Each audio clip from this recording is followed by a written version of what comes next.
अस्सलाम वालेकुम नाज़रीन, प्रोग्राम सियासत और सच के साथ मैं हूं अरसलान खालिद। आज के प्रोग्राम में मैं चाहूँगा सबसे पहले इस वक्त जो फॉर्मेशन ऑफ गवर्नमेंट है, अब कल ये मामला मुकम्मल हो जाएगा जब वज़ारत उज़्मा के लिए भी इंतखाब हो जाएगा और शहबाज शरीफ साहब और उमर अयूब साहब जो हैं वो इस दौड़ में शामिल हैं। कल हतमी तौर पर फैसला होगा और फिर वज़ारत उज़्मा और उसके बाद काबीना की तश्कील और मामलात आगे बढ़ेंगे। इसके साथ साथ जो सदारती इंतखाबात हैं उसके हवाले से भी जो इंतखाबी अमल है उसका आगाज़ कर दिया गया है और दो उम्मीदवार आसिफ अली जरदारी साहब और दूसरी जानिब महमूद खान अचकज़ई साहब। और दिलचस्प बात यह है कि पाकिस्तान तहरीक इंसाफ जो सुन्नी इत्तेहाद कौंसिल एक जमात है, अब उसने हिमायत की है महमूद खान अचकज़ई साहब की, और फिर महमूद साहब ने मौलाना फजल रहमान साहब और दीगर से भी वोट मांगे हैं। और ये बड़ी दिलचस्प एक मूव है कि अब तक अगर स्पीकर का इंतखाब हो, डिप्टी स्पीकर, वज़ारत उज़्मा, तो सुन्नी इत्तेहाद कौंसिल अपने उम्मीदवार ज़रूर सामने ला रही थी, लेकिन इस मामले में अपना उम्मीदवार सामने ना लाना और महमूद खान अचकज़ई साहब की हिमायत कर देना, ये बड़ी ज़रा एक अनयूजुअल मूव है जो हमें समझ में आ रही है। मैं चाहूँगा इस वक्त जो फॉर्मेशन ऑफ गवर्नमेंट है जो सूबों में हुई है, चाहे KPK में अली अमीन गंडापुर साहब हल्फ उठाएँ या बुगटी साहब बलूचिस्तान में, और इससे पहले 2 और हुकूमतों की तश्कील, ये सारा का सारा मामला अब आगे की जानिब बढ़ रहा है। लेकिन ऐसे में हम देख रहे हैं कि एक मुसलसल एहतजाज है।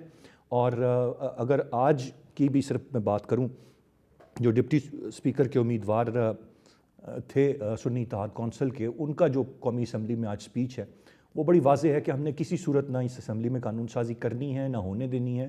ये जाली मैंडेट वाली है, कब्ज़ा है, और इसको हमने किसी सूरत चलने नहीं देना। अगर अली अमीन गंडापुर साहब की भी तकरीर की बात करें तो वो भी कुछ वाज़ेह इशारे देती है कि उनका मूड क्या है।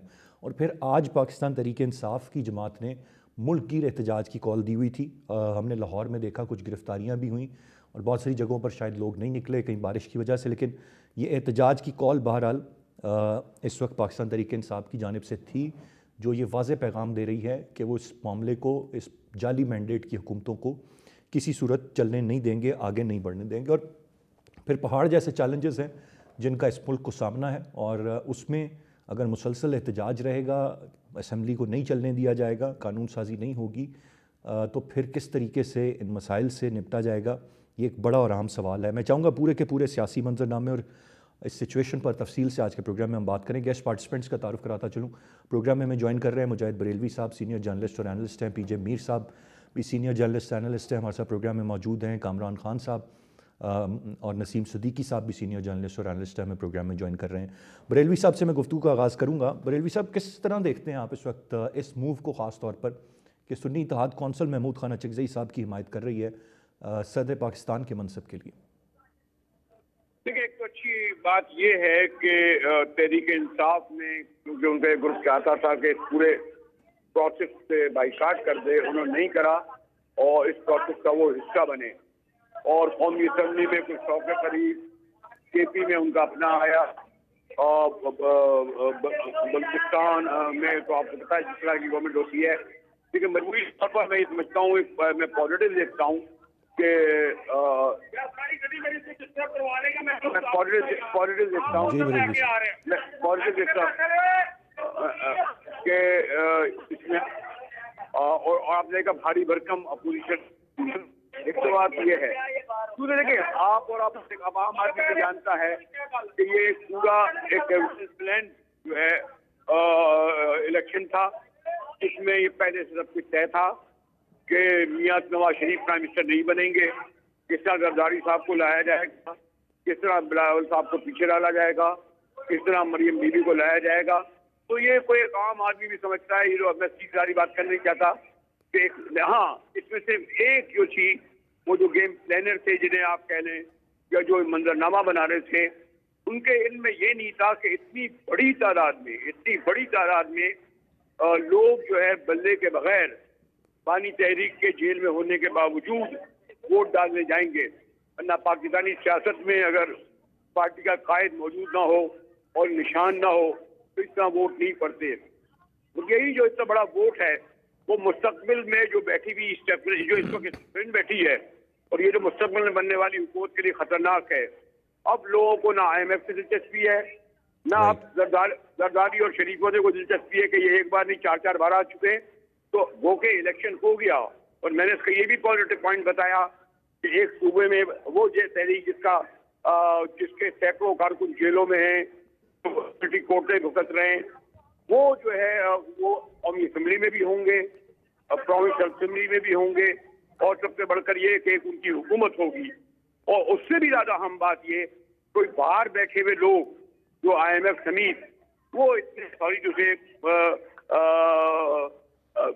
वो नहीं है कि जिन्हें ना पता हो कि शरीकों ने इस मुल्क के लिए क्या किया, जरदारियों ने इस मुल्क के लिए क्या किया। तो लोग ये, मैं तो इस असेंबली का सॉरी टू से 5 साल तो क्या, अगर ये 1 साल निकालने पर असेंबली का एक बहुत बड़ी कामयाबी होगी। और ये खुद ऐसे नहीं होंगे कि कोई ऊपर कोई बाहर से आ जाएगा, ये खुद ब खुद तहलील, और मेरा सॉरी टू से कहूँगा, कोलैप्स हो जाएंगे, सियासी तौर पर भी, अखलाकी तौर पर भी, समाजी तौर पर भी, माशी तौर पर भी। राइट, यानी कि आप 1 साल भी समझ रहे हैं बहुत है, इसके अंदर अंदर ही ये कोलैप्स हो जाएंगे, और हर लिहाज से आपका ये मानना है कि कोलैप्स हो जाएंगे। पीजे बीर साहब, आप कैसे देखते हैं इस वक्त जिस तरह भी हुआ, इलेक्शन हुआ, उसके बाद जो उंगलियां उठीं, अब फॉर्मेशन ऑफ गवर्नमेंट सूबों में मुकम्मल हुआ काम, वफाक में कल वजारत उज़्मा के लिए इंतखाब हो जाएगा, फिर सदर पाकिस्तान के लिए, ये मामलात आगे तो चल रहे हैं। मैं सिर्फ ये इस मूव पर आप ज़रूर कमेंट करें जो सुन्नी इत्तेहाद कौंसिल की है कि महमूद खान अचकज़ई साहब की हिमायत का ऐलान कर दिया।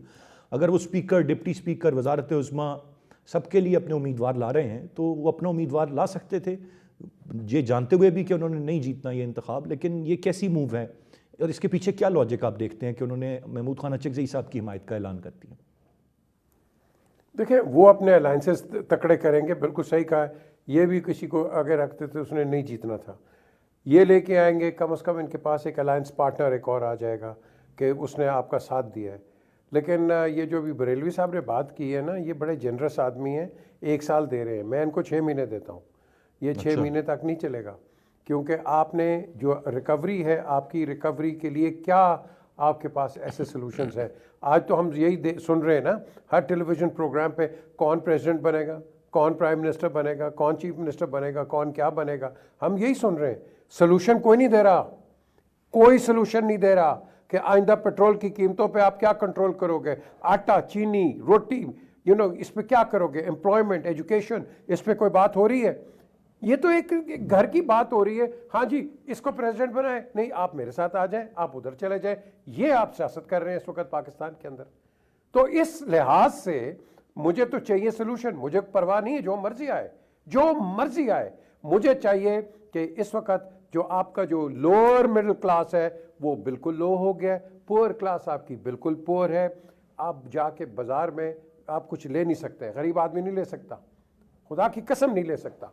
मैंने बड़े अच्छे लोग अरसलान रोडों पे फिर रहे हैं फैमिलीज के साथ, और उन्होंने रखा हुआ है, अपनी चादरें आगे रखी हुई हैं। What is going on? ये तो आपके पास एक यूनिक, रेयर भी नहीं, यूनिक एक पॉलिटिकल केओस है जो कि आगे बढ़ता जाएगा। अल्लाह करे कि इनके अंदर से ये किसी और को भी रखें अंदर, जो आपके दूसरे ऑपोजिशन के हैं, सबको मिला के ये गवर्नमेंट चलानी पड़ेगी। ये इंडिविजुअली नहीं, ये एक या दो पार्टीज नहीं चला सकती हैं। हम बहुत सीरियस क्राइसिस में हैं, इसको हम रियलाइज नहीं कर रहे। हम लगे हुए हैं, कौन बनेगा ये, कौन बनेगा वो, अच्छा उसने अलायंस कर लिया है, उसने उसके साथ बैठ गया। This is what is going on. मुझे तो सोल्यूशन ही नजर नहीं आ रहा। अल्लाह के बंदो, कोई तो बता दो कि हम ये करेंगे, हम आएंगे, ये करेंगे, लेकिन नथिंग इज गोइंग ऑन। तो मुझे बताओ कि इस लिहाज से अभी गवर्नमेंट आई नहीं है, केओस आपके अंदर असेंबली में पहले शुरू हो गया। नहीं पीछे भी सब मेरा पॉइंट ऑफ व्यू यही था ना कि पहले फॉर्मेशन ऑफ गवर्नमेंट तो हो जाए ना कोई। अब कल शहबाज शरीफ साहब कल के बाद वज़ीर आज़म हो जाएंगे और फिर उनकी काबीना आ जाएगी, तो फिर हर चीज़ के लिए कम से कम हम उन पर तनकीद करेंगे, सवाल उठाएंगे, उनसे रिक्वेस्ट करेंगे, मसाइल की तरफ तवज्जो दिलाएंगे। अभी तक तो ये एक फॉर्मेशन ऑफ गवर्नमेंट ही एक बड़ा एक मुअम्मा बनी हुई थी ना। अरसलान, सबसे पहले आप जो आपकी असेंबली की जो रिक्वायरमेंट है, कॉन्स्टिट्यूशनल रिक्वायरमेंट, आप उसको पूरा तो करो। भले कोई जाए ना जाए, आप उसको तो पूरा करो यार, कॉन्स्टिट्यूशनल रिक्वायरमेंट को तो पूरा करो। वो क्यों नहीं, जल्दी किस चीज की है? आपने इलेक्शन डिले करा दिए, हर चीज होगी, इस इलेक्शन कमीशन का बेड़ा गर्क करके रख दिया आप। Because of the negligence and because of the slowness of this election commission, आपने हर इस असेंबली को आपने देख लो इसका हाल क्या कर दिया। वो आगे चल नहीं सकते, एक कॉन्स्टिट्यूशनल क्राइसिस में अवाम को फंसा लिया है। इलेक्शन कमीशन ये वेट कर रहे, tribunals and all that. Why? What is the delay, मुझे बताएं क्या प्रॉब्लम है। ये प्रॉब्लम इनको नसीम से पूछो यार, खुदा की कसम शर्म आती है मुझे बात करते हुए भी। नसीम सिद्दीकी साहब की जाने में बढ़ूंगा। नसीम सिद्दीकी साहब, if you can please respond, ये जो कॉन्स्टिट्यूशन का मामला है और क्या इस पर कहेंगे आप, कहाँ रह गया, कहाँ बचा अभी भी?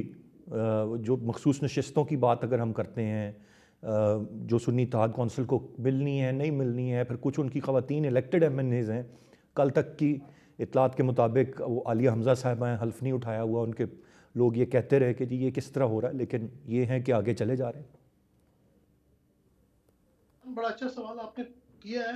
हम लोग क्रिकेट खेलते थे ना, तो कभी कोई पावरफुल टीम आ जाती थी, वो हार रही होती थी, वो विकेटें उखाड़ती थी, विकेट को भी उखाड़ देती थी और वहां से वो चले जाते थे, कोई पूछने वाला नहीं होता था। इस मुल्क में भी यही हो रहा है, यानी कि आइन की और कानून की जिस तरह पामाली आपने कर दी है, आप तो आइन पे आइन तोड़ते जा रहे हैं। फिर आप आवाम से ये एक्सपेक्टेशन रखते हैं कि आवाम जो है ना वो आइन और कानून की पाबंदी करे। चलो ये तो जो चीजें हमने देखी थी लोगों को समझ नहीं आती थी, चलो जी 90 दिन में इलेक्शन हुए नहीं हुए, मर्दमशुमारी का बहाना लगाया। ये जो जस्टिस बाबर सत्तार ने फैसला किया है और उसके बाद जिस तरह अपना इस्लामाबाद कैपिटल पुलिस ने ट्वीट किया है कि जी हमारे बंदे काम करते रहेंगे, मेरा मतलब है जब पीसी यानी कि जिस बात पे सजा हुई है कि डीसी जो है बात नहीं मान रहा है, एमपीओ पे एमपीओ निकालता जा रहा है। आप जिस मुल्क में जजेस की बात नहीं मान रहे, चीफ जस्टिस की बात नहीं मान रहे, उस मुल्क का बेड़ा गर्क आपने कर दिया। आपने कहा जी रेस्टोरेशन असेंबलियों को चलना चाहिए, ये बंदर बाट जो हो रही है, ये तो वही बात है कि आप गंदे अंडों का आमलेट बनाए, फिर आपसे कहें कि आप कहें कि यार ये आमलेट बन गया है, अब इसको खा भी लो। यानी कि आवाम को आप क्या समझते हैं, आंखों देखी मक्खी कौन निगलता है। मैं बिल्कुल सहमत हूँ इस बात से, जिस तरह पीजे मीर ने कहा, मुजाहिद बरेलवी साहब ने कहा, ये किस तरह चलेगी, झूठ की ऊपर जो अमारत आप बनाएंगे वो 6 महीने साल किस तरह चलेगी। इन लोगों को खुद शर्म नहीं आती जब ये कायदे आज़म की तस्वीर के नीचे खड़े होके हलफ किस बात का उठाया जाता है। मुझे तो हमारे मुल्क में ये समझ नहीं आती, खत्म कर दें हलफ उठाना, क्योंकि हलफ पे तो आप एक बेइज्जती कर रहे हैं। किस तरह की आप हलफ उठाते हैं और फिर आपकी हरकतें कैसी होती हैं। झूठे फार्म 47 पे आप आए हैं और आप हलफ उठा रहे हैं। यार ये आप अपनी नौजवान नस्ल को क्या पैगाम दे रहे हैं? पहले ही आपने उन नौजवानों को क्या पैगाम दिया है जिन्होंने पहली दफा वोट डाला था, घर से वो जोशो खरोश में निकले थे, और जनाब जो अपना कहते ताकत का सरचश्मा अवाम है, वो सही कहा गया ना। मैं तो लफ्ज नहीं इस्तेमाल करूंगा कि ताकत का सरचश्मा तो वही है जो सुबह उठ के हम जिसके फीते बांध रहे होते हैं। सारे मामला आप देख लें कि मुल्क में जिस तरह भी पीजे ने इलेक्शन कमीशन की तरफ तवज्जो मबजूल करवाई है, अजीब यानी कि अजब मुल्क की गजब कहानी। आप एक तरफ रीकाउंटिंग पे रीकाउंटिंग करा के पीटीआई की आप सीटें हड़प करते जा रहे हैं, दूसरी तरफ आप उनकी सुनवाई नहीं कर रहे और आप जनाब जो है वो ट्रिब्यूनल में भेज दिया। वो ट्रिब्यूनल ने तो आज 2013 तक के फैसलों इलेक्शन में जो हुए थे उनके फैसलों का नहीं उन्होंने कुछ किया। आप उनको जो है अपना खुली बदमाशी देखें ना, आप उनको जो है वो मखसूस नशिस्तें नहीं दे रहे, आप असेंबलीज इनकम्प्लीट है, आप उस पे इलेक्शन करवाए जा रहे हैं। ये मतलब आप किस डायरेक्शन में जाना चाहते हैं, आप दुनिया को क्या दिखाना चाहते हैं? मुल्क के अंदर जब तक आप आवाम को खुशी नहीं देंगे, जो आवाम है उसका आपने फैसला सुन लिया है और आप उसने उसका वोट चोरी कर लिया है और आप चाहते हैं मुल्क में मईशत भी ठीक हो जाए, मामला भी ठीक हो जाए, कैसे ठीक होंगे? कोई फार्मूला बता दे ना। H2O पानी भी बनाते हैं तो आपको उसमें मिकदार बराबरी की डालनी पड़ती है। जब आपने फार्मूला ही खराब कर दिया है, जो इलेक्शन के रिजल्ट ही आप नहीं मान रहे हैं, तो आप क्या करेंगे? मेरे ये बड़े सीनियर बैठे हुए हैं, पीजे मीर है, अपना बरेलवी साहब है, कामरान भी बैठा है। मेरा मतलब कि आप दुरुस्त में जा ही नहीं रहे, आपके इंग्रेडिएंट्स ही ठीक नहीं है और आप चाहते हैं जी कि मुल्क जो है वो फ्लरिश करना शुरू कर दे। और जो आपने महमूद अचकजई साहब की बात की है, मेरे ख्याल से महमूद अचकजई साहब के बारे में इमरान साहब कुछ ना कुछ कहा करते थे, लेकिन चलो वो बातें वो लर्न कर रहे हैं। उन्होंने कहा कि हमने जीतना तो है नहीं, लेकिन हम अपने अलाइज जो हैं उनको इंक्रीज करें। पहले हम सोलो फ्लाइट करना चाहते थे, उसमें हम नाकाम रहे, तो ये अच्छी बात है। दूसरी तरफ अगर आप देखें, शहबाज शरीफ साहब जरदारी साहब का पेट फाड़ के सड़कों पे घसीटना चाह रहे थे और उनको घसीटते घसीटते उन्होंने ऐवान सदर पे पहुंचा दिया है, तो उससे तो बेहतर ही फैसला है कि महमूद अचकजई से आने की वजह से जो अपना सेम माइंडेड लोग हैं वो भी कम से कम पीटीआई के साथ मिलेंगे। जिस तरह उन्होंने मजलिस वादत इसके साथ अलायंस किया है, तो पीटीआई को भी अलायंस की तरफ जाना चाहिए। लेकिन जिस तरह इख्तलाफात चल रहे हैं, सुना है कि एमक्यूएम ने जो है उनको फिर लॉलीपॉप दिया गया, उनको कहा कि साइंस एंड टेक्नोलॉजी की वजारत ले लें, आप हज की वजारत ले जी, लें, तो इनकार उन्होंने कर दिया उन्होंने। अपने हमें इलेक्शन जितवा दिया, यही काफी है। और अगर हज की वजारत ले ली और हज पे जाना पड़ गया तो वह किस मुंह के साथ जाएंगे, किस फॉर्म 47 के साथ वहां पे जाएंगे? तो ये तो हाल है मुल्क का। जब तक ये सब मिलजुल के नहीं बैठेंगे और आवाम का वोट वापस नहीं करेंगे, वोट को इज्जत नहीं देंगे, चोरीशुदा वोट, चोरीशुदा मैंडेट राइट। वापस नहीं करेंगे, नसीम सिद्दीकी नहीं साहब, हो पॉइंट आ गया आपका। ये बात यकीनन हम कहते रहे कि ये अगर माजी में भी सोलो फ्लाइट की गलती ना की होती, अलाइंस बनाए होते पाकिस्तान तहरीक इंसाफ ने, तो उसके लिए चीज़ें मुख्तलिफ होती। लेकिन फिर सवाल जहाँ पर यह भी पैदा होता है कि जो PTI का हार्ड कोर वोटर और सपोर्टर है वो महमूद खान अचकज़ई साहब के नाम पर ज़्यादा पसंदीदगी नहीं रखता है। फिर भी ये हिमायत, मैं एक ब्रेक की जानिब बढ़ूँगा, ब्रेक से वापस आकर कामरान खान साहब का पॉइंट ऑफ व्यू लेंगे, वो कैसे देखते हैं इस मूव को। साथ रहिएगा।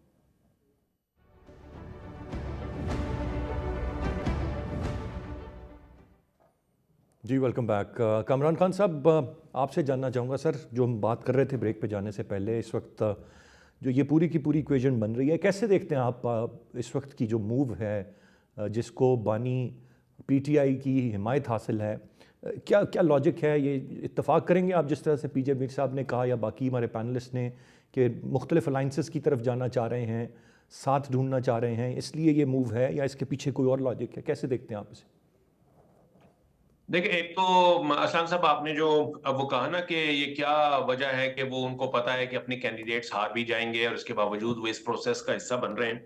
तो इस वाले से मैं ये जरूर कहूंगा कि रिजीम चेंज के बाद जो PTI ने इस्तीफे देकर एक खुला मैदान छोड़ दिया था मुखालफिन के लिए, जिसमें PDM हुकूमत आई, तो वो वाला एक्सपीरियंस जो था ना, वो उनके लिए इस वक्त बहुत सबक आमोज था। उनको अंदाजा हो गया, आपने देखा कि ये लोग जब PTI वाले ईवान छोड़कर रिजाइन करके आए हैं, तो उसके बाद क्या हुआ, एक एक तरफा ट्रैफिक जो है वो चली और उसमें उन्होंने मर्जी के फैसले, मर्जी के सेशन, मर्जी के कानून और मर्जी की आईनी तरमीम जो है वहां पर की गई और मर्जी के कवानीन बना के उन्होंने यानी कि बिल्कुल ही उनको मसला ही कोई नहीं हुआ। तो ये वाला एक्सपीरियंस जो था ये कोई अच्छा नहीं था। इसी वजह से अब ये भी उन्होंने उनका ये ख्याल हुआ कि ये हमें हाउस के अंदर रहकर ही जो कुछ भी करना होगा हाउस के अंदर रहकर ही करना होगा। और इस मौके पर भी इवन 2024 में भी इन इंतखाबात के बाद भी पंजाब असेंबली में आपने देखा कि ये बाइकआउट किया था इन्होंने जब मरियम नवाज का इलेक्शन हो रहा था। तो उसमें उसमें बाइकआउट किया, लेकिन उसका क्या हाल हुआ कि आपने बिल्कुल उनको एक स्मूथ और बड़ी कंफर्टेबल जो है वो हाउस उस वक्त उनके हवाले कर दिया। उन्होंने सारी जो रसूमात थी ट्रांजिशन की वो उन्होंने कानून के ऐन मुताबिक की और उसका मतलब आपको फायदा कोई नहीं हुआ। तो ये ठीक है कि डेमोक्रेटिक प्रोसेस में आपको जो है वो हाउस के अंदर रहकर ही और मेन स्ट्रीम में रहते हुए ही ये एफर्ट जो है वो सारी करनी चाहिए। तो इसी वजह से PTI जो है वो ये कर रही है, एक चीज। दूसरी बात ये कि इसी में हाउस में रहकर ही वो ये कर सकते हैं, जैसे कि आपने वो कोट किया सुन्नी इत्तेहाद कौंसिल के जो डिप्टी स्पीकर के उम्मीदवार थे जुनेद अकबर, कि उनका कहना है कि जी हम कुछ भी इनको चलने नहीं देंगे, हम हर मामले में मुखालफत करेंगे। तो ठीक है, अपोजिशन का यही काम होता है कि जहां वो समझते हैं कि जी हाउस में उनके मुताबिक नहीं हो रहा। अब आइन की जो बात हो रही है, आपने पूछा जी कौन सा आइन, बात वही है कि यहाँ पर 90 दिन में इलेक्शन वाला यानी बहुत वाजे प्रोविजन मौजूद, लेकिन कोई इलेक्शन नहीं हुए। पंजाब और KP की निगरान हुकूमतें जो सिर्फ 90 दिन के लिए थी, वो एक साल उन्होंने पूरा कर लिया निगरान हुकूमतों ने। उसके बाद वफाकी हुकूमत ने और बाकी दीगर सूबों की हुकूमतों ने भी 90 दिन से तजावज किया। वो सब कुछ गैर आईनी था, वो सब कुछ गैर आईनी था, इसलिए कि आइन की प्रोविजन के मुताबिक नहीं था। लेकिन यहाँ पर सदर मुमलिकत अगर एक समरी जो है वो इस बुनियाद पर एतराज के साथ रिजेक्ट करते हैं, वापस भेजते हैं कि भाई आप पहले हाउस अपना पूरा मुकम्मल कर लीजिए, उसके बाद वो बना लेंगे हम, तो उसके ऊपर ये कहा जाता है कि सदर मुमलिकत पर आर्टिकल 6 का इतलाक होगा। वो गद्दारी के मुर्तकब हुए हैं क्योंकि उन्होंने आईनी तकाजा पूरा नहीं किया। तो बात यह है कि जी आप अपनी मर्जी से जिस तरफ मर्जी मोड़ लें कानून को, जहां सब यही करने लगे हैं ना कामरान साहब, हर कोई यही करने लगा हुआ, अपने अपने मकसद के तहत ही कानून और आइन को अमेंड करके इस्तेमाल किया जाता है ना। जी, जिसका जो ज़ोर चल रहा है, जिसका ज़ोर चलता है और मौका महल के मुताबिक वो उसको अपने लिए यूज़ करता है, वहाँ पर आइन भी याद आ जाता है, कानून भी याद आ जाता है और जहाँ अपना मफ़ाद आपका जो एट स्टेक हो, वहाँ पर फिर कोई बात नहीं जी, 90 दिन से कोई कुरान वहाँ आइन जो है ना, आइन को कहते हैं कि ये कोई कुरान नहीं है, ये कोई हदीस नहीं है और इसमें वो लॉजिक्स जो है ना ऐसी इस तरह की आ जाती हैं। तो बहरहाल ये इस तरीके से लेकिन एक चीज़ मैं ज़रूर कहूँगा अरसलान साहब कि ये जिस तरीके से हमारे ये सेशंस हुए और ये इस वक्त इजलास हुए और ये ट्रांजिशन फेज इस वक्त चल रही है हुकूमत साजी की जो मराइल हैं असम्बलियों में जो इनागुरल सेशन हुए हैं इसमें इंतहाई अफसोस के साथ कहना पड़ रहा है कि ये जो हमारे सॉरी ये जो हमारे जी। माजी में जो हमारी रवायात थी कि असम्बली जो है वो मछली मंडी का मंजर पेश करते हैं और पेंडेमोनियम होती है हाउसेस में वो वाली रिवायत अभी तक बरकरार है और इसमें दोनों ही फरीक जो हैं यानी इधर वाले भी और उधर वाले भी बराबर के शरीक हैं। आपने देखा कि किस तरीके से वहां पर कोई लोटा फेंक रहा है, कोई घड़ी जो है वो दूसरे को दिखा रहा है, कोई कोई जूते जूता उतार रहा हाथ है। में लेके जो है हुँ। वो दिखा रहा है। तो मतलब है कुछ भी नहीं सीखा, कुछ भी नहीं सीखा। वही रिवायात हैं, वही जो है बैड ट्रेडिशंस हैं जिनको हम लेके अभी उन्हीं को ही फॉलो कर रहे हैं। तो और इसमें हमारे माफ कीजिएगा सीनियर दोस्त जो हैं सीनियर यानी पॉलिटिशियंस जो हैं वो शामिल हैं यानी इनॉग्रल सेशन में आपने देखा कि ख्वाजा आसिफ वो उनको जब बात करने का मौका नहीं मिला तो उन्होंने भी अपनी घड़ी उतारी और घड़ी जो है वो लहरा दी। तो इस किस्म की जब आप राइट। प्रोवोकेटिव काम करेंगे तो फिर जाहिर है कि दूसरी तरफ से भी ऐसा ही होगा और अपोजिशन का तो काम ही यही होता है कि to oppose everything and propose nothing. तो इस सूरत हाल राइट में कमरान साहब, यही कुछ चलता आपका रहेगा पॉइंट मतलब आ आप गया सर। उनको वो घड़ियां दिखाते रहे वो आपको जो है वो लोटे दिखाते रहेंगे और मुल्क जो मैं और आप जो दीगर कौम है वो महंगाई की चक्की में पिसती रहेगी और मुल्क जो है वो उसका जो ग्राफ है तरक्की का वो बड़ी तेजी के साथ तनज़्ज़ुली की तरफ आता रहेगा। राइट कमरान अफसोसनाक साहब, बात है।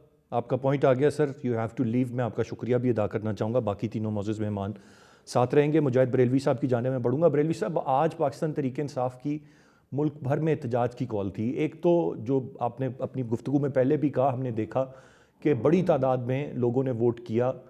एक जमात जो इंतखाबी निशान से भी महरूम थी, लेकिन एहतजाज में अवाम उस तरह से रिस्पॉन्ड करती हुई इलेक्शंस के बाद से नज़र नहीं आ रही। इक्का दुक्का जगहों पर थोड़े बहुत लोग, उनकी भी गिरफ्तारियां हो जाती हैं। ये मोमेंटम क्या पार्लियामान के अंदर पाकिस्तान तहरीक इंसाफ रखेगी कि वहाँ पर एहतजाज होगा हर इजलास में, या सड़कों पर भी ये बात जाएगी और वो जोर पकड़ेगा मामला कि लोग बड़ी तादाद में रिस्पॉन्ड करेंगे इस सबको? ठीक है, तो मेरा ये ख्याल है कि बहरहाल जितने भी खान साहब ज़हीन हो, बाखबर हों, बड़ी गहरी नज़र हो, वो बहरहाल जेल में हैं और अब मैं भी थोड़ा बहुत अरसा गुजारा है। ग्राउंड रियलिटी अलग होती है। जेल में बैठकर जो आपको मुख्तलिफ लोग इंफॉर्मेशन देते हैं, आपके फैमिली के लोग, आपके दोस्त अहबाब, फिर हम आपके चैनल में देखते ज़ाती रंजिशें, ज़ाती दोस्तियाँ, वफादार। तो ये जो मेरे ख्याल है एक तो ये इस वक्त जबकि ये सब कुछ प्रोसेस जारी था, ये बेमहल थी, कोई इसकी जरूरत नहीं थी। ये मेरा ख्याल मैंने कहा ये पता नहीं भाई आप इलेक्शन में पार्लियामेंट में चले गए, आप एहतजाज जमा करते, पार्लियामेंट के सामने जमा होते। कल मैंने देखा परसों जब मैं इस्लामाबाद में पार्लियामेंट में ही था, जब पहले दिन हुआ, बड़े जोरों में नारे लगे और मैं देख रहा था वो सबसे पॉपुलर आ रहा था वो मरवत था और बेचारे नून लीग और पीपल पार्टी वाले एमएनए वगैरह तो ऐसे बेचारे साइड लाइन हुए हुए थे। तो कहने मकसद है कि ये जो कॉल की जरूरत नहीं थी और इसका मकसद ये नहीं है कि कॉल कामयाब नहीं हुई तो इमरान खान की वो जो पॉपुलर आप जैसे कहे साइलेंट मेजॉरिटी जो है वो घर बैठ गई है। और अगर बैठी हुई इस्टेब्लिशमेंट और ये पार्टियां ये समझ रही हैं कि ये इस तरह गवर्नर सदारत, अब देखें सरफराज मुफ्ती को बलूचिस्तान का चीफ मिनिस्टर बनाया गया, इससे बड़ा मजाक कोई नहीं हो सकता। वो मौसूफ जो वफाकी वजीर दाखिला थे निगरान गवर्नमेंट के, ओवरनाइट पील पार्टी में शामिल होते हैं। तुरबत में उन्हें पगड़ी बिठा ली जाती है, अनअपोज चीफ मिनिस्टर हो जाते हैं। उन्हें बलूचिस्तान का नहीं पता। और मैं तो कहता हूँ बलूचिस्तान में डिटेल गुफ्तगू करें। ये बड़े पीजे मीर साहब यहाँ बैठे हैं और 200 बहुत खौफनाक सूरत हाल है। मैं आपको बता दूँ जो आपने अचकजई की तकरीर सुनी पार्लियामेंट में, अख्तर महंगल के गुफ्तगू सुनी आपने, तो आप ये जो हमारी अहमकों की जन्नत में बैठी हुई इस्टेब्लिशमेंट, उनकी सॉरी टू से उनके साथ जो बैठे उनको जो सदारत और वज़ारत उज़्मा वज़ारत आला मिल रहे हैं, ये समझ रहे हैं कि लाहौर इस्लामाबादी पाकिस्तान है। ऐसे ही जैसे हम 70 में समझ रहे थे कि पाकिस्तान का मतलब है मगरबी पाकिस्तान, भुट्टो का पाकिस्तान। क्या हुआ? ये जो आप लाहौर और इस्लामाबाद, ये सेंट्रल पंजाब, ये मिलकर, और ये जो सिंध के जो वडेरों की बुनियाद पर या बलूचिस्तान के सरदारों पर बैठकर, और ये भी नहीं कि कोई गंडापुर साहब जो आके लाके आपने बिठा दिया है, और मेरे ख्याल में it is not a good choice. एक ऐसा आदमी जो चीफ मिनिस्टर की एक पर्सनैलिटी होती है, ये एक बैड चॉइस थी सिर्फ एक बदला लेने के लिए इन लोगों से। ठीक है, अगर आपके कमिटेड हैं गंडापुर साहब, आपके बहुत वफादार हैं, इसका मतलब ये आप किसी को भी मुसलत कर दें। पहले आप गलतियों से इसका कुछ नहीं सीखा। पहले आपने एक बिजनेस पार्टनर इमरान इस्माइल को सिंध में बैठा दिया था, तो 12 घंटे बाद भाग गया था। अली जैदी को बना दिया था पता नहीं काय का मिनिस्टर। तो ये बड़ी बदकिस्मती है कि मैं समझता था कि मेरा ख्याल है कि जो इस वक्त बैरिस्टर गौहर अली जफर की शक्ल में एक सैन पॉजिटिव लीडरशिप आई है, लेकिन उसे काम नहीं करने दे रहे कुछ लोग जो मैंने नहीं पता किन लोगों ने भेजा है। इन शॉर्ट में ये कहूंगा कि इस्टेब्लिशमेंट हार चुकी है। नून लीग पीपल्स पार्टी जो सो कॉल्ड पॉपुलर वोट बोले हार चुके हैं, और जो अभी मीर साहब मेरे कहने की बात करते हैं, मुझसे ज्यादा सीनियर हैं, ऐसी हुकूमतें चलने वाली नहीं है, दे कांट डिलीवर। और कोई ऐसे ये जब कहते हैं मरियम बीबी के, मैं अभी ट्रेन से आया हूँ, ये भी बता दूं, वापस जा रहा हूँ, मैं देखता हूँ जब इस्लामाबाद से पिंडी लाहौर से आगे बढ़ रहा हूँ, कटर गालियां, ऐसा लग रहा है हम कोई किसी गुजर रहे हुए नाइजीरिया और 138 मुल्कों से। कहाँ तरक्की? सॉरी टू से, ये ना पहले करा, ये जाती उमरा और बिलावल हाउस को पाकिस्तान समझते हैं। और आपको पता है ट्रेवल काय में करते हैं, किसमें करते हैं? एरोप्लेन में। एक एरोप्लेन में लाहौर से इस्लामाबाद, इस्लामाबाद से कराची, कराची जाने पता किराया कितना होता है? 5 करोड़ रुपया। आप हम पर बिजली गैस ला रहे हैं। मैं तो कहूंगा IMF को बिल्कुल नहीं आना चाहिए। क्यों दे पैसा? कहते हैं नेशनल सिक्योरिटी के नाम पे दे। भाई नेशनल सिक्योरिटी के नाम पर IMF पैसा देगा तो लोगों पे खर्च होगा। मेरी बिजली कम करें, मेरी गैस कम करें, हमारी महंगाई कम करें। तो इसके कि आज 342 आपने पासपोर्ट बिल इशू कर दिए, इन सबको जो मराहत मिलेंगी, आज से 1-1 करोड़ रुपए के मालिक हो गए। इनके लिए IMF के पैसे चाहिए ना, पाकिस्तान के अवाम के लिए तो नहीं चाहिए ना। तो ये तरह की बिल्कुल जो और आपकी बिल्कुल वजह है बरेलवी साहब, लेकिन बस बात यही है कि इट इज़ वेरी अनफॉर्चुनेट अगर इसी तरह का मामला होता है, ये नई मसाइल का हल दे पाते, नहीं चल पाते, it is not good for the country. बेवकूफ बना रहे हैं हमें। आप नेशनल सिक्योरिटी के नाम पे ये कहते हैं आज ऐलान पहली असेंबली में कि हम अपनी तनख्वाहें आदि कम करते हैं। आज ही के दिन मैं देख रहा हूँ, मैंने देखा 346 कमरों में जो है पार्लियामान लाज के नए फर्नीचर बिछ रहे थे, नए पर्दे लग रहे थे, सेलिब्रेट कर रहे थे, तनख्वाहें ले रहे थे, ब्लू पासपोर्ट ले रहे थे। क्या बातें कर रहे हैं आप? आए ना यहाँ पर बैठ के बात करें लोग। हमारे यहाँ भी बातें करते हैं लोग स्टूडियो में बैठकर। मैं तो पूरा 2 दिन गुजारे में मैंने इस्लामाबाद में। राइट बरेलवी साहब, पॉइंट आ गया आपका। मैं जरा पीजे मीर साहब की जानिब 1000 पजेरो खड़ी थी।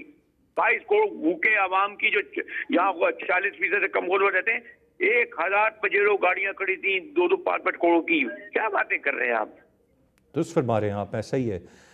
देखे ये सब ने मनाजिर देखे। मैं ज़रा पीजे मीर साहब आपसे जानना चाहूँगा, एहतजाज की कॉल क्यों आपका क्या ख्याल है कि जब अवाम अपने तय निकल सकते हैं, इंतखाबी निशान तलाश कर सकते हैं, वोट दे सकते हैं, इतनी पाबंदियाँ होने के बावजूद कौमी असम्बली की इतनी नशिस्तें दे सकते हैं, तो अब एहतजाज के वक्त क्यों उस तरह से रिस्पॉन्ड नहीं कर रहे हैं? जब से इलेक्शन हुआ है तब से कॉल दी जा रही है, ये तीसरी चौथी कॉल थी। आज नज़र नहीं आया हमें, इस्लामाबाद रावलपिंडी कुछ नहीं, लाहौर में चंद एक लोग, उनको भी गिरफ़्तार कर लिया, कराची से कोई ख़ास बड़ी खबर नहीं। क्या वजह है इसकी, और ये किस तरीके से अब मोमेंटम PTI रखेगी? जो मैंने बात की उन साहब के हवाले से जिन्होंने कहा कि हम नहीं होने देंगे किसी सूरत भी, ना कानून साजी होने देंगे, ना करने देंगे, इंतखाबी अमल का हिस्सा भी बने, स्पीकर डिप्टी स्पीकर के लिए भी गए, सदारती उम्मीदवार को भी सपोर्ट कर रहे हैं, लेकिन वो कहते हैं कि हम मानते नहीं हैं फिर भी इस असम्बली को और चलने भी नहीं देंगे किसी सूरत भी। किस तरह से मामला आगे चलेंगे? पहले ये बता दें, एहतजाज की कॉल को क्यों नहीं अवाम रिस्पॉन्ड कर रहे? वो अवाम जो अपने तय निकले थे और वोट कास्ट किया था, उनको अपने तय अब एहतजाज भी करना चाहिए या शायद उसके लिए वो तैयार नहीं? मुझे बताएं, एहतजाज करके मिलेगा क्या? क्या मिलेगा? अरेस्ट होंगे, अंदर चले जाएंगे। फिर आप डेमोक्रेसी की बात करते हैं। So forget democracy and forget this एहतजाज। अगर किसी ने कुछ करना है, ये पीटीआई ने पहले ब्लंडर एक मारा हुआ है, जो ये असेंबलियों से बाहर आ गए थे, इनको चाहिए था बैठे रहो और जाके वहाँ तुम काम करो। रोडों पे आगे क्या आएगा? रोडों पे आगे पीपल्स पार्टी भी आई है, PMLN भी आई है, वो ये कादरी साहब भी आए हैं, ये भी आए हैं, क्या हुआ है? रोडों से कुछ नहीं होता। अगर आपने कुछ करना है और सही तरीके से करना है, लॉन्ग टर्म करना है, सॉलिड करना है, पॉजिटिव करना है, नेशनल असेंबली में डिबेट करो।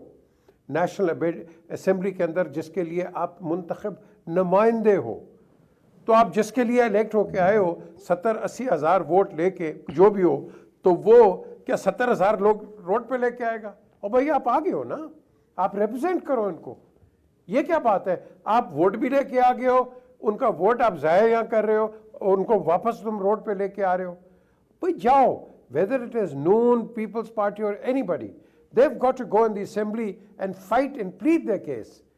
किया था ना असेंबली के अंदर, शोर हुआ, ये हुआ, उन्होंने वो स्पीकर भी आ गया, डिप्टी स्पीकर भी आ गया, हर चीज़ हो गई। तो क्या कितना शोर करेंगे आप?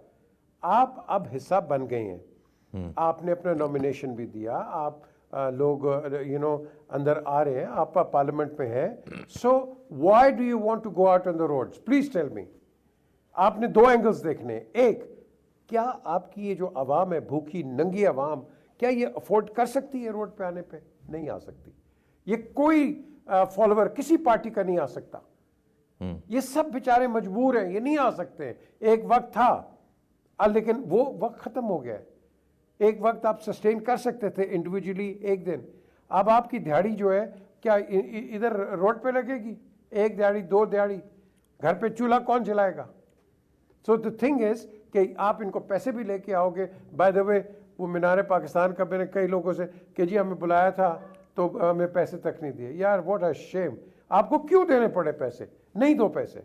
एक लोग आते हैं ना, या 10 लोग आते हैं आपके लिए, वो बहुत इंपॉर्टेंट है, रादर 50 लोग जो पैसे के लिए आए, वो आपके साथ नहीं है। वो तो बेसिकली हमने लोगों को ख़राब भी किया है, ख़राब कर भी रहे हैं और करते रहेंगे। एहतजाज से कुछ नहीं बनेगा। असेंबलियों में लड़ो, असेंबलियों में डिबेट करो, ताकि दुनिया को पता चले कि ये जो यार कितनी स्ट्रॉन्ग ऑपोजिशन है ये। This would be one of the strongest oppositions ever. So they should utilize this strength. Road पे strength will not matter at all. कोई कुछ नहीं होगा। आप असेंबली में करो, और वो करना पड़ेगा। अगर आप you think you want to do something more chaos करोगे, चलो कर लो क्योस। क्या करोगे? अवाम पाकिस्तान को ही नुकसान है ना, पार्टी का तो नुकसान नहीं। राइट, अवाम ने तो वोट दे के जी मुंतखब कर दिया। अब उनके नुमाइंदों का काम है कि राइट फोरम जो कि असेंबली है वहाँ पर वो अपनी लड़ाई लड़ें। लेकिन ये ज़ाहिर है बानी पीटीआई ये कॉल देते हैं तो उसके पीछे कोई तो मंतक है या कोई तो सोच वो रखते हैं। मैं ज़रा इस पर नसीम सिद्दीकी साहब का पॉइंट ऑफ व्यू लूँगा, ब्रेक के बाद साथ रहिएगा जी। Welcome back. नसीम सिद्दीकी साहब की जानिब बढ़ूँगा। नसीम सिद्दीकी साहब, जिस तरह से पीजे बीर साहब ने ब्रेक पे जाने से पहले कहा कि असेंबलियाँ जो हैं वो राइट फोरम में, वहाँ पर अपनी आवाज़ भी उठाएं और सड़कों पर एहतजाज से क्या मिलेगा? अब क्या लॉजिक क्या है, क्या अंडरस्टैंडिंग होगी इसके पीछे, जो कि मुसलसल कॉल दी जाती है? आज के दिन की भी कॉल थी, शायद अगले हफ्ते सैटरडे को फिर कॉल दी जाए कि अवाम बाहर निकलें और एहतजाज करें। क्या लॉजिक है इसके पीछे और क्या इससे नताइज हासिल हो सकते हैं, और इस पर क्यों नहीं अवाम क्यों नहीं रिस्पॉन्ड उस तरह से कर रहे हैं? देखें अरसलान, ये तो पीजे की बात बिल्कुल ठीक है कि आपके पास असेंबलियों का फोरम है और असेंबली में एहतजाज करे। बहुत बड़ी गलती थी जो कौमी असेंबली से ये बाहर निकल गए थे। उस वक्त अगर इनका लीडर ऑफ द अपोजिशन होता, इमरान खान साहब खुद भी अगर असेंबली में ना जाते और शाह महमूद कुरैशी या अपना फवाद चौधरी वहाँ पे होता लीडर ऑफ द अपोजिशन, इनके पास वो बाकी चेयरमैन जो बनाए जाते कमेटियों के वो होते, बड़ा टफ टाइम इन्होंने देना था। पंजाब की हुकूमत इनके पास थी, खैबर पख्तूनख्वा की हुकूमत इनके पास थी। तो बहरहाल ये तो असेंबलियों में जो जमहूरी एहतजाज है ना, वो बहुत ज़रूरी है कि आप उनको चलने ना दें। अच्छा, दूसरी जो आप सड़कों के एहतजाज की बात कर रहे हैं ना, देखिए जो वोट देते हैं करोड़ों की तादाद में, वो सब सड़कों पे नहीं आ सकते। लेकिन जो आपने देखा कि पीटीआई ने जब भी एहतजाज की कोशिश की, किस तरह फिस्तायत के साथ लगता है कि मकबूजा कश्मीर में जो है वो इंडियन फोर्स को इस्तेमाल की जा रही है। जिस तरह आप एहतजाज करने के ऊपर डंडे चलाते हैं औरतों का आपने ख्याल नहीं किया, औरतों को गिरबानों पे आपने हाथ डालना शुरू कर दिया, तो फिर कौन घर से निकलेगा एहतजाज करने को। लेकिन 9 मई के बाद जिस तरह बिल्कुल पीटीआई बैकफुट पे चली गई थी और घर से कोई बाहर नहीं निकलता था, अब आपने देखा आज लाहौर में बहुत बड़ा एहतजाज था, पिंडी में बहुत बड़ा एहतजाज था, कराची में अच्छी खासी तादाद में लोग जमा हुए, जबकि पिंडी, इस्लामाबाद, लाहौर की तरफ मौसम भी काफ़ी ख़राब था। लेकिन बहरहाल अब लोगों ने बाहर निकलना शुरू कर दिया है, वो अपनी आवाज़ बुलंद कर रहे हैं और आवाज़ बुलंद करनी चाहिए। दुनिया के अंदर मुआशरे की जब आप मिसाल देते हैं, आज लोग करते हैं, पीछे यहाँ पे लंदन में रहते हैं, मुजाहिद बरेलवी साहब भी आते हैं, आप 10 डाउनिंग स्ट्रीट के सामने एहतजाज करें, आपको इजाज़त होती है, लेकिन आपको ये होता है कानून हाथ में ना ले। लेकिन हमारे मुल्क में तो आप देखें कि जिस तरह नौजवानों को गिरबानों से पकड़ पकड़ के और डंडे लगा के, ठुड्डे लगा के आप वैनों में बिठा रहे होते हैं, ये आप क्या आप नफरत क्रिएट कर रहे हैं। मुझे तो ये समझ नहीं आती कि जिस इदारे की हमारे मुल्क के अंदर इतनी इज्जत है, बच्चे सलूट करते हैं, उन्होंने ये गंद अपने सर क्यों ले लिया है। लोगों को असल जो नफरत है वो पीटीएम से है, ये पीपल्स पार्टी, नून लीग, ये जिस तरह भी बरेलवी साहब ने नक्शा पेश किया है, यार ये देखिए कौन सी कौम है। मतलब वो पजेरों में जा रहे हैं, 50-50 5-5 करोड़ रुपए की एक गाड़ी आती है, आप रेनोवेशन के ऊपर इतने पैसे लगा रहे हैं, और दूसरी तरफ लोग जो है 2 वक्त की रोटी से तंग है। आपने देखा कि जिस तरह खैबर पख्तूनख्वा में अपना लंगर खाने खोले तो किस तरह लोग वहां पे जो है खाने के लिए दौड़े। और उसको छोड़े आप लाहौर, कराची में आप देख लें कि जो मुतवम्मल लोग खाना या लंगर लगाते हैं, वह लोग किस तरह जाते हैं। यानी कि जिस कौम के पास खाने को रोटी नहीं है, बच्चों के पढ़ने की फीस नहीं है, बिजली का बिल देने के उनके पास पैसे नहीं है, बेरोजगार फिर रहे हैं, वहां पे जनाब एक अशराफिया, इस्लामाबाद आपने एक पॉश सा जो है वो शहर बना दिया है, जहाँ पे चमचमाती गाड़ियां फिर रही हैं, राइट। वहाँ के रेस्टोरेंटों के है। और जब आप किसी से पूछिए तो वो कहता है कि यार कहाँ कहाँ पे गुर्बत है, देखो गाड़ियां कितनी सड़कों पे फिर रही हैं, रेस्टोरेंट्स में रश है। ये 5% लोग हैं, 95% लोगों के आपने बारे में पूछा। अभी जो बरेलवी साहब ने मिसाल दी है कि ट्रेन नहीं, का वो बिल्कुल इस्लामाबाद वजह है कि वो जो देखते हुए जा रहे हैं वो असल पाकिस्तान की आवाम है ना। ये जो हम यहाँ देखते हैं ये तो चंद परसेंटेज आपको नज़र आती है, और वो अशराफिया है, और अनफॉर्चुनेटली उनको फ़र्क भी नहीं पड़ता इन सारे मामलात और महंगाई। मैं बरेलवी साहब से जानना चाहूँगा, और फिर मैं बाकी भी अपने दोनों मौजूद मेहमानों से बड़ा क्विकली, ये जो जश्न मना रहे हैं बरेलवी साहब, इनमें से कुछ का मानना है कि ये वजारत नहीं लेंगे, काबीना का हिस्सा नहीं बनेंगे। पीपल्स पार्टी और MQM कराची की डायनेमिक्स सिंध की आपसे बेहतर कौन समझ सकता है, बल्कि पूरे पाकिस्तान।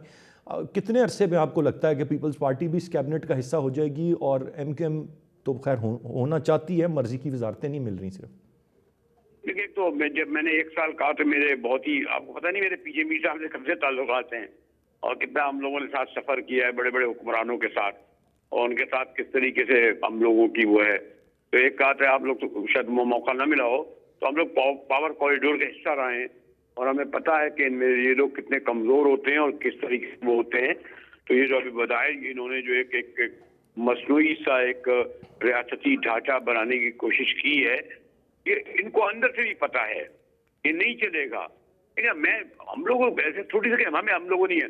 मैं अभी भी पार्लियामेंट आया, पहले इलेक्शन से पहले मैं कराची, सक्कर, मुल्तान, लाहौर, पिंडी, पेशावर मैंने देखा।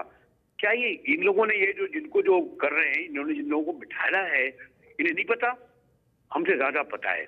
ये सिर्फ एक अपने जो एक वक्ती तौर पर एक ये समझ रहे हैं कि वक्त को धकेल देंगे, ऐसा नहीं होगा, उल्टा पहिया नहीं चलेगा।